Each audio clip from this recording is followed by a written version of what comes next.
बिस्मिल्लाहिर्रहमानिर्रहीम। अस्सलाम वालेकुम नाज़रीन, मेरा नाम ज़ीशान नूर है। आज 13 जनवरी 2025 है, दिन सोमवार का है। पाकिस्तान की सबसे बड़ी अदालत सुप्रीम कोर्ट ऑफ पाकिस्तान के अंदर एक बड़े अहम केस की समाअत आज होगी, अब से कुछ ही देर के बाद।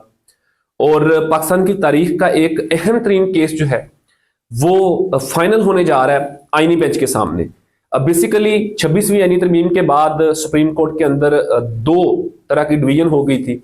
एक आईनी बेंच कॉन्स्टिट्यूट हो गया था, 7 रुकनी बेंच, जिसमें तमाम जो कॉन्स्टिट्यूशनल केस हैं वो उस बेंच के सामने फिक्स होते हैं। और यूं महसूस होता था कि शायद 26वीं आईनी तरमीम चूंकि की ही इसलिए गई थी कि अदलिया को कंट्रोल किया जा सके, और कुछ और तरमीम भी इसके अंदर पास की गई थी। तो ये जो आईनी बेंच है ये 26वीं आईनी तरमीम के बाद ही कॉन्स्टिट्यूट हुआ था। तो इसके ऊपर राय जो है वो एक बड़े तबके की ये राय आ रही थी कि शायद अब पाकिस्तान तहरीक इंसाफ के हक के अंदर इस आईनी बेंच से कोई भी फैसला नहीं आएगा। लेकिन गुज़श्ता हफ्ते भी इस केस की 4 समातें हुई, मंगल से ऑनवर्ड जुमे के दिन तक के लिए, और उसके अंदर बड़े सख्त किस्म के रिमार्क्स जो हैं वो जुडिशरी की तरफ से सामने आए। अब वो जरा उसका आपस में मंजर भी आपके सामने रखते हैं और वो रिमार्क्स भी आपके सामने रखते हैं। और इस हफ्ते के अंदर यानी कि आज सोमवार से ऑनवर्ड जुमे तक तवक्को ये की जा रही है कि ये जजमेंट जो है ये रिजर्व कर ली जाएगी, फैसला महफूज कर लिया जाएगा और इस तारीखी केस का फैसला इस हफ्ते के आखिर में या अगले हफ्ते के अंदर सुना दिया जाएगा। नाज़रीन, ये केस जो है ये है जी सिविलियंस का मिलिट्री कोर्ट्स के अंदर ट्रायल के हवाले से, कि क्या एक सिविलियन का मिलिट्री कोर्ट के अंदर ट्रायल हो सकता है, क्या एक सिविलियन का मिलिट्री कोर्ट के अंदर ट्रायल होने के बाद उसको सजा सुनाई जा सकती है या नहीं। ये बेसिकली केस है। और इस हवाले से इंट्रा कोर्ट अपील दायर की थी वजारत दिफा ने, और उस इंट्रा कोर्ट के अपील के मद के अंदर जो है वो ये केस सुना जा रहा है, और इसको सुप्रीम कोर्ट ऑफ पाकिस्तान का आईनी बेंच इस केस को सुन रहा है। अब नाज़रीन, आईनी बेंच के अंदर 7 ऑनरेबल जज हैं सुप्रीम कोर्ट ऑफ पाकिस्तान के, और इस आईनी बेंच के जो सरबराह हैं वो जस्टिस अमीनुद्दीन खान है। उसके अलावा जस्टिस जमाल खान मंदुखेल इस बेंच का हिस्सा है, जस्टिस मोहम्मद अली मदर इस बेंच का हिस्सा है, जस्टिस मुसरत हिलाली साहिबा इस बेंच का हिस्सा है, जस्टिस हसन अजहर रिजवी इस बेंच का हिस्सा है, जस्टिस शाहिद बिलाल इस बेंच का हिस्सा है, और जस्टिस नईम अख्तर अफगान साहब जो हैं वो इस बेंच का हिस्सा हैं। और गुज़श्ता हफ्ते जो 4 समातें इस केस की हुई हैं उसके अंदर बड़ी दिलचस्प सूरत सामने आई। वो साथ साथ आपको रिपोर्ट भी करते रहे हैं, बताते भी रहे हैं। लेकिन अब चूंकि आज दोबारा से इस केस की समाअत है तो इसलिए वो जरा थोड़ा सा रिकॉल करते हैं उन चीजों को। और इसमें जो अनएक्सपेक्टेड चीजें सामने आई नाज़रीन वो ये आई कि महसूस नहीं कर रहे थे लोग ये एक्सपेक्ट नहीं कर रहे थे, जो सुप्रीम कोर्ट कवर करते हैं, सुप्रीम कोर्ट के केसेस को देखते हैं, स्पेसिफिकली इस केस को जो गुज़श्ता 2 सालों से देख रहे थे, वो ये तवक्को नहीं कर रहे थे कि इस बेंच से भी इतने सख्त सवालात वजारत दिफा के वकील के सामने रखे जा सकते हैं। बुनियादी तौर के ऊपर आपको मालूम है कि 9 मई के बाद 105 के करीब ऐसे पाकिस्तान तहरीक इंसाफ से मुंसलिक वर्कर्स और लीडर्स थे जिन्हें इंसदाद दहशतगर्दी की अदालत ने, इंसदाद दहशतगर्दी अदालत के जज ने मिलिट्री के हवाले किया था और उनका ट्रायल मिलिट्री कोर्ट के अंदर चला था। और जिस वक्त उन्हें 9 मई के बाद 105 मुलजमान को मिलिट्री की हिरासत में दिया गया, उसके बाद पाकिस्तान तहरीक इंसाफ ने बतौर पार्टी तो नहीं लेकिन कुछ शहरियों ने, और खसूसन एतजाज एहसन साहब एक मायानाज वकील हैं पाकिस्तान के, उन्होंने सुप्रीम कोर्ट ऑफ पाकिस्तान से रजू किया। उस वक्त अगर आपको याद हो तो सुप्रीम कोर्ट के चीफ जस्टिस जो हैं वो उमर अता बंदियाल साहब थे, जस्टिस इजाजुल एहसन साहब भी सुप्रीम कोर्ट में मौजूद थे जो अब रिजाइन कर चुके हैं, जस्टिस मज़ाहिर अली अकबर नकवी भी सुप्रीम कोर्ट के अंदर मौजूद थे जो अब रिजाइन कर चुके हैं। तो उस वक्त जब ये केस फिक्स हुआ तो जस्टिस इजाजुल एहसन की सरबराही के अंदर 5 रुकनी बेंच ने इस केस की मुतअद्दिद समातों के बाद एक जजमेंट दी, और 23 अक्टूबर 2023 को इस केस की जजमेंट दी गई और कहा गया कि सिविलियंस का मिलिट्री कोर्ट के अंदर ट्रायल नहीं हो सकता। और स्पेसिफिकली वो जो 2-3 क्लॉज थी जिसके अंदर ये अबहाम था कि क्या सिविलियंस का मिलिट्री कोर्ट में ट्रायल हो सकता है, उन क्लॉज को भी, उन आर्टिकल्स को भी, उन शिकों को भी उस 5 रुकनी बेंच ने जो जस्टिस इजाजुल एहसन की सरबराही में जजमेंट दी थी उसमें उन्होंने उन 2-3 क्लॉज जो थी, 2-3 शिक्कें जो थी, उसको भी उन्होंने कालादम करार दे दिया था। फिर दोबारा से अपील हुई, अब फिर 6 रुकनी बेंच बना, चीफ जस्टिस काजी फैज ईसा ने बनाया जस्टिस सरदार तारक मसूद साहब की सरबराही में, उन्होंने उनको बहाल करके दोबारा से ट्रायल की इजाजत दे दी थी। अब जो 7 रुकनी आईनी बेंच है इसने जजमेंट दी थी कि जी मिलिट्री कोर्ट में जो जेर हिरासत मुलाजमीन है उनका अगर ट्रायल मुकम्मल हो गया है तो मिलिट्री कोर्ट के जज जो हैं वो उनको सजाएं सुना सकते हैं। और एक जो मस्बत और पॉजिटिव उन्होंने पॉइंट उसके अंदर लिखा वो ये लिखा था कि उनको, उन मुलजमान को ये हक हासिल होगा कि वो हाई कोर्ट के अंदर दोबारा से अपील कर सकते हैं अपनी उन सजाओं के खिलाफ। फिर उस फैसले के बाद आपको मालूम है कि पिछले साल यानी कि आज से एक महीना पहले दिसंबर 2025 के आखिरी 2 हफ्तों में 2 मुख्तलिफ औकात के अंदर सजाएं सुनाई गई उन 105 मुलजमान को। उन 105 में से कुछ को यानी कि कुछ 2 दर्जन के करीब जो मुलजमान थे उन्हें गुज़श्ता साल ईद पर माफी दे दी गई थी, जबकि तकरीबन कोई 85 या 86 के करीब मुलजमान थे जो मिलिट्री की कस्टडी में थे। उन्हें मिलाकर 21 दिसंबर और 26 दिसंबर ये 2 तारीखों के ऊपर उन्हें सजाएं सुना दी गई। कुछ को 10 साल की सजा, कुछ को 8 साल की, मेजोरिटी को 2-2 साल की सजाएं सुनाई गई। उसके बाद उन मुलजमान को सिविलियन जो अदालतें थी यानी कि जेलम की अदालत है, अडियाला है, कोट लखपत है, गुजरावाला जेल है, वहां पर उन्हें शिफ्ट कर दिया गया था। फिर अब उनके पास हक हासिल है कि वो हाई कोर्ट के अंदर रजू कर सकते हैं। लेकिन इंट्रा कोर्ट अपील के अंदर जो गुज़श्ता 4 समातें हुई हैं पिछले हफ्ते के अंदर, आज भी बरोज सोमवार इस केस की समात है। इस केस के अंदर जो 4 गुज़श्ता समातें हुई हैं उसके अंदर बड़ी दिलचस्प रिमार्क्स जो हैं वो ऑनरेबल जुडिशरी की तरफ से सामने आए, जिसके बाद यूं महसूस होता है कि शायद गेम पूरी जो है वो उल्ट पड़ गई है। आपको ये भी याद होगा, बल्कि आपको बताया भी था एक वीडियो के अंदर, कि जब ये सजाएं सुनाई गई मिलिट्री कोर्ट से सिविलियंस को, तो उसके बाद जो है वो इंटरनेशनली इसके ऊपर बड़ा रिएक्शन आया था। यानी कि यूनाइटेड नेशंस ने इसके ऊपर रिटर्न लिखा कि ये बुनियादी इंसानी हकूक के खिलाफ है। फिर यूनाइटेड स्टेट ऑफ अमेरिका ने लिखा, जो उनके दफ्तर खारजा के तर्जुमान है मैथ्यू मिलर, उन्होंने ट्वीट किया था। फिर उसके बाद यूके से भी रिटर्न इस हवाले से सामने रेजोल्यूशन आई थी कि ये बुनियादी इंसानी हकूक के खिलाफ है, ये जो सिविलियंस को सजाएं हुई हैं मिलिट्री कोर्ट से ये किसी सूरत भी ठीक नहीं हुई। तो इंट्रा कोर्ट अपील के केस में समातों के दौरान नाजरीन जो गुज़श्ता हफ्ते बड़े दिलचस्प रिमार्क्स सामने आए, उनमें जस्टिस अमीनुद्दीन खान जो इस बेंच को लीड कर रहे हैं, सरबराह हैं इस बेंच के, उन्होंने तो बज़ाहिर कोई सख्त सवाल नहीं किया, जबकि 4 जो ऑनरेबल जज हैं इस बेंच के, उसमें जस्टिस जमाल खान मंदुखेल साहब, जस्टिस हसन अजहर रिजवी साहब और खसूसन जस्टिस मुसरत हिलाली साहिबा ने बड़े सख्त किस्म के सवाल जो हैं वो वजारत दिफा के जो वकील है ख्वाजा हारिस उनके सामने रखे। और ख्वाजा हारिस साहब उन तमाम सवालों के जवाब देने के अंदर वो बेबस नजर आए, लाजवाब रहे, वो कोई जवाब नहीं दे सके। ये एक अलहदा बात है कि जब भी कोई सख्त सवाल किसी ऑनरेबल जज की तरफ से आता था तो वो 2-3 ऑनरेबल जज जो उन्हें प्रोटेक्ट भी कर रहे थे तो वो उसमें लुकमा देकर जवाब देने की कोशिश करते थे। खैर वो फिर और तरफ चीज चली जाती है, उसके ऊपर बात नहीं करेंगे। अलबत्ता ये जो 3 से 4 ऑनरेबल जज हैं इस बेंच के, उन्होंने जो बड़ा काउंटर किया है ख्वाजा हारिस साहब को, एक बड़ा नाम है ख्वाजा हारिस साहब। अच्छा, यहाँ पर यह भी नाज़रीन आपको बताता जाऊं कि अटॉर्नी जनरल को यह केस क्यों नहीं दिया गया। एक प्राइवेट वकील को हायर किया वजारत दिफा ने, हुकूमत ने, और मुबैना तौर के ऊपर यह बाज़गश्त थी कि शायद 5 करोड़ रुपए जो है वो हुकूमत पाकिस्तान ने उन्हें फीस अदा की है। खैर वो एक और बहस है।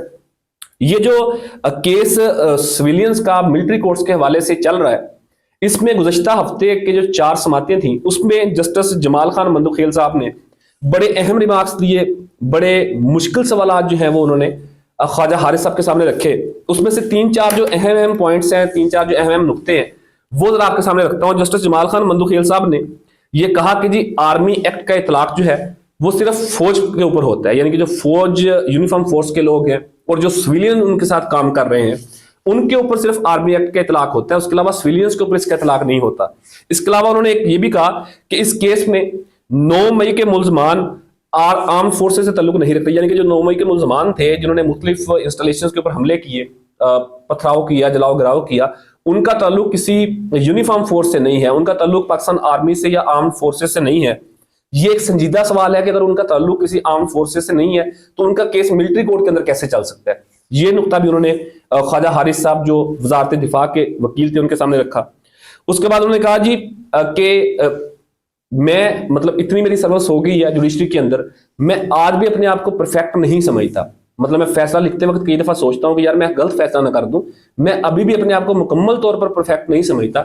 लेकिन चूंकि जिनका सिविलियंस का मिलिट्री कोर्ट के अंदर ट्रायल हुआ, उनका मामला ये हुआ कि उनका ट्रायल जो है वो किसी और ऑफिसर ने किया, यानी कि आर्मी के जो ऑनरेबल ऑफिसर थे जिन्होंने उनका ट्रायल किया, फैसला उन्होंने नहीं सुनाया। उन्होंने वो ट्रायल करने के बाद वो तमाम चीजें अपने सीनियर को भिजवाई और फैसला उनके जो सीनियर ऑफिसर थे उन्होंने किया। तो इसके ऊपर बुनियादी तौर के ऊपर उन्होंने कहा कि मैं खुद को परफेक्ट नहीं समझता।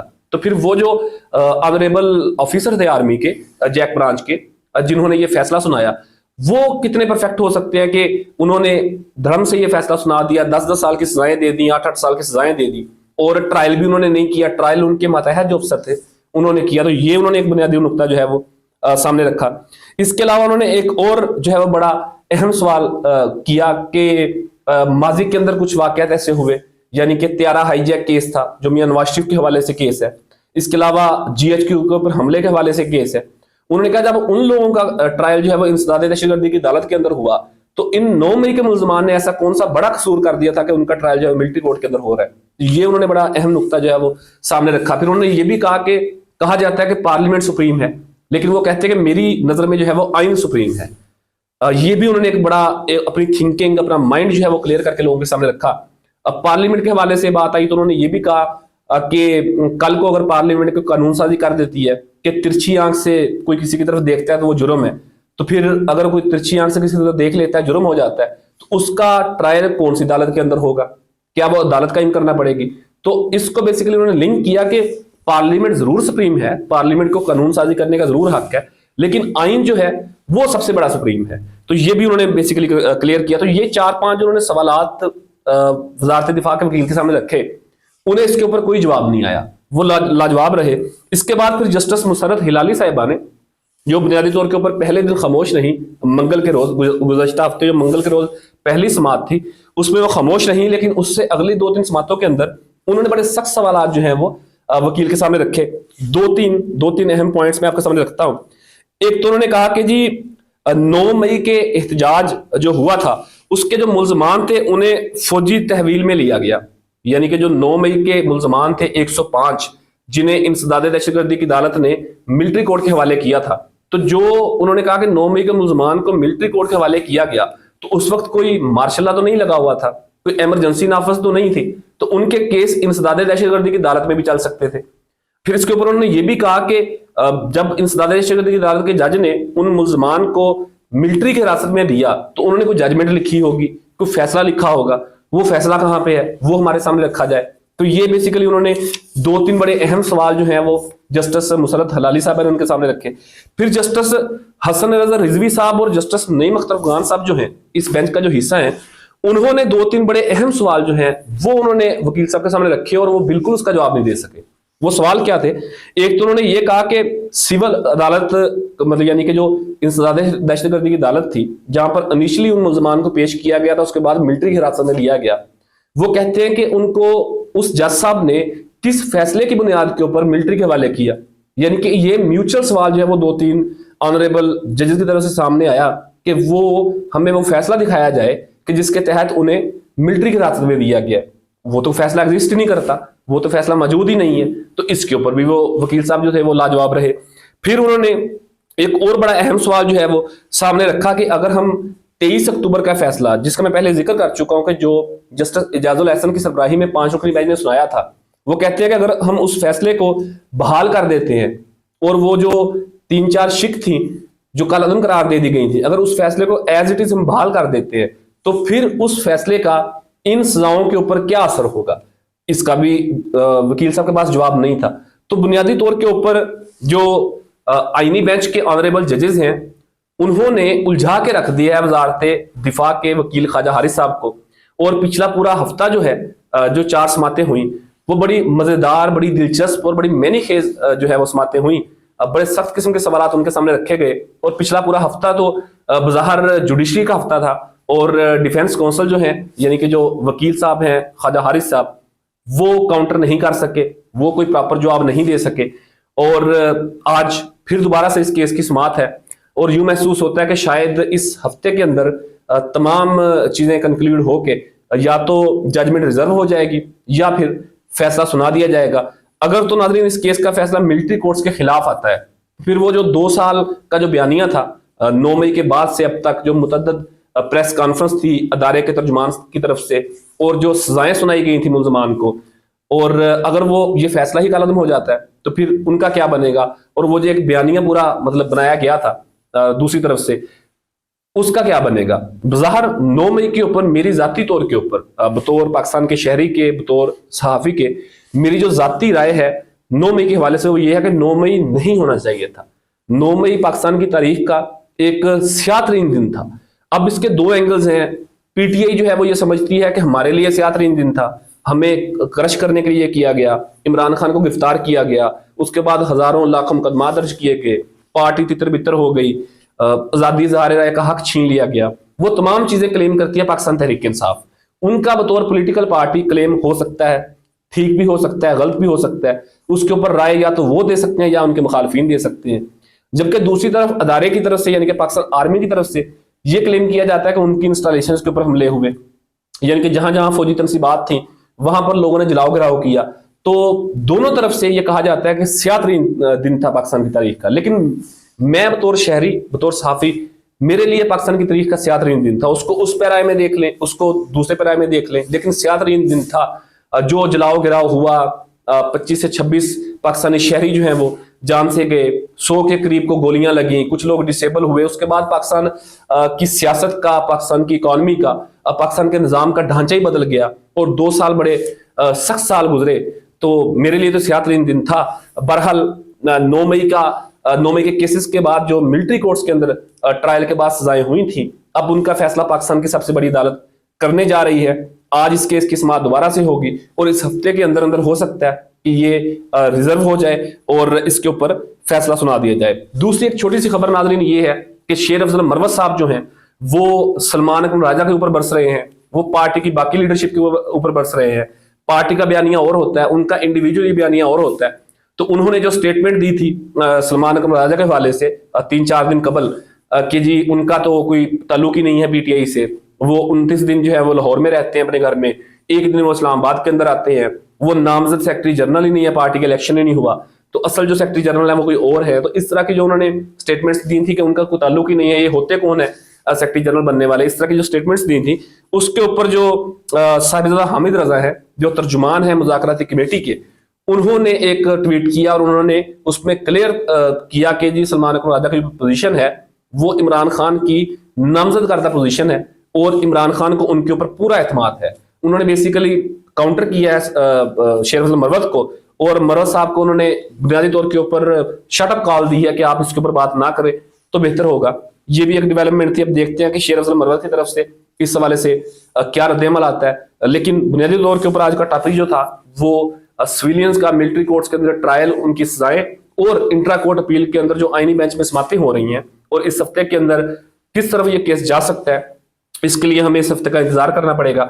आज की जो फिर डेवलपमेंट होगी, जो भी रिमार्क्स होंगे, दलाइल होंगे, अदालती कार्रवाई होगी, उससे भी आपको अपडेट रखेंगे। अपनी कीमती राय से जरूर आगाह कीजिएगा।